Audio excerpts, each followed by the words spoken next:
sedikit dong menanggapi kan salah satu di akunnya Niki menyebutkan Chen terlibat judol ya kan. Seperti apa nih mungkin Kak Tessa Chen FS?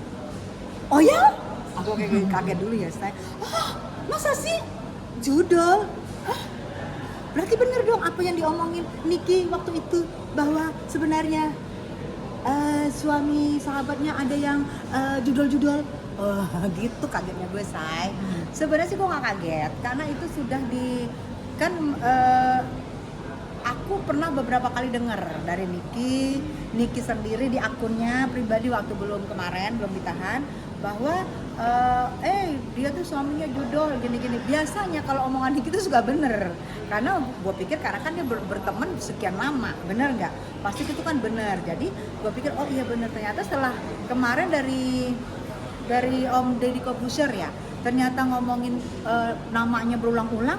Judul-judul kan hampir jarang nama yang begituan tuh di sini. Jadi nama itu cukup spesifik dan itu diucapin berkali-kali. Nah itu yang bikin heboh kan di TikTok, bahwa itu adalah suaminya si ini, namanya jelas banget disebut itu adalah apa judul gitu. Jadi aku nggak heran. Kalau itu hanya pengguna atau dia sebagai pemilik dari situsnya juga nggak sih? Katanya Kak dia Tessa?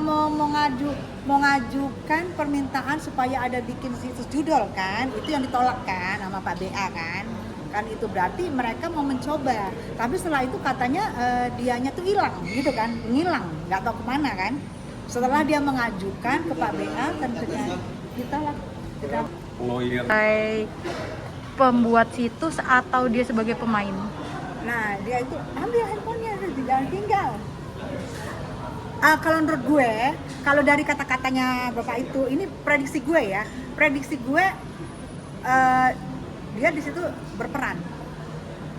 Kalau lihat dari podcastnya Kak Deddy berperan, karena dibilang kan dia si ini yang mengajukan ke BA dan tiba-tiba nggak disetujui, terus yang si ininya kemana kan gitu. Menurut gue di situ pelaku. Kalau melihat dari kata-katanya.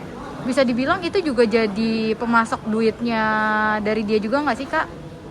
Pendapatan Pendapatan udah pasti dong. karena kan nggak kerja juga ya katanya. Iya, kan seperti kata Niki, kan aku tidak pernah mengenal mereka. Kalau Niki kan mengenal mereka bertahun-tahun ya. Kan kata Niki dia pengangguran, dia ini. Ya berarti pemasukannya dari situ dong. Kan kata Niki nganggur. Nah sekarang bener kata Niki, dia tuh ini judul. Setahu gue kalau berhubungan sama judul, sampai kurirnya aja biasanya kayak Raya ya. Biasanya ya, karena itu kan yang dilarang kan, yang dilarang itulah yang biasanya cuan di situ. Jadi kita nggak usah heran kalau orang yang flexing cuannya dari mana nih, tiba-tiba gini. Nah sekarang yang gue tanya, gue tidak pernah menyebut nama loh. Gue tidak pernah menyebut nama soal judol. Karena gue juga waktu di kode gue masih abu-abu. Cuman gue tahu yang disebut nama itu, dan begitu gue pitiin di sosmed gue, langsung gue dihajar ya, dibilang lah gue ODGJ segala macem, ODGJ. Jadi siapa yang menunjukkan kebenaran dibilang ODGJ, dibilang oh saya kira sudah habis sampah, ternyata masih ada sampah sosmed. Itu kata nenek-nenek ODGJ, yang ngomong nenek-nenek pansos. Nah sekarang dikasih nama lagi sama netizen, nenek-nenek judol. Oke, setiap pembicaraan Niki yang mengatakan kebenaran itu terbukti ya Ya, dan terjawab. Ya, karena satu lagi kenapa? Karena dia memang berteman. Dia tahu dong, 5 tahun loh, setahun aja kita berteman, kita tahu. Dia tahu 5 tahun. Makanya kenapa menurut gue, kenapa Nikita dikriminalisasi oleh sekelompok? Karena memang untuk menutup mulutnya, untuk membungkam. Dia tidak tahu satu mulut Niki dibungkam, mulut Niki lainnya akan tetap berkoar. Karena ada jejak digital kan. Oke, aman. Makanya dia bilang, saya pikir sampah sudah nggak ada di sosmed ini. Berarti kita tahu masuknya sampah kemana. Udah masuk. Ternyata masih ada sampah.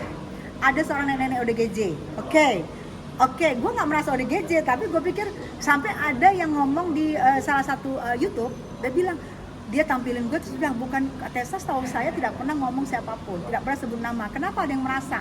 berarti gue satu-satuin, oh berarti sebut gue kemarin itu ya, gitu. Tapi kalau dia sebut gue ODGZ, gue mau bawa dia ke dokter bareng-bareng, yang ODGZ lu ke gue, gitu. Setahu gue pasangan Markius sama pasangan Judol cocok. Berarti untuk saat ini orang-orang yang pernah mengenal Niki cukup ketakutan dong. Ketar-ketir lah Ketar-ketir istilahnya. nggak sih? Ini kan gara-gara ketar-ketiran, mereka tidak tahu, tidak mau kalau Niki ini keluar. Kalau ketar-ketir kan begitu keluar singa lapar akan terbuka semua, inilah ketar-ketiran gitu, ketar-ketiran daripada oknum-oknum inilah kenapa Niki maunya panjang dipaksain gitu loh.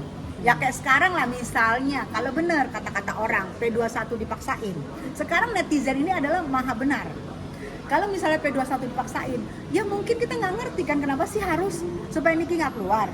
Mereka berpikir membuka mulutnya Niki akan menunjukkan kesalahan Niki. Kan ingat nggak? Dulu berteriak-teriak, oh pemeras lu begini-begini. Jadi dibentuk lah, di framing bahwa Niki ini adalah seorang pemeras. Niki ini adalah seorang ini, ternyata setelah Niki dimasuk, ditahan, bukannya orang membenci Niki malah berbalik arah. Ini adalah salah. Ini adalah kesalahan. Oke. Udah.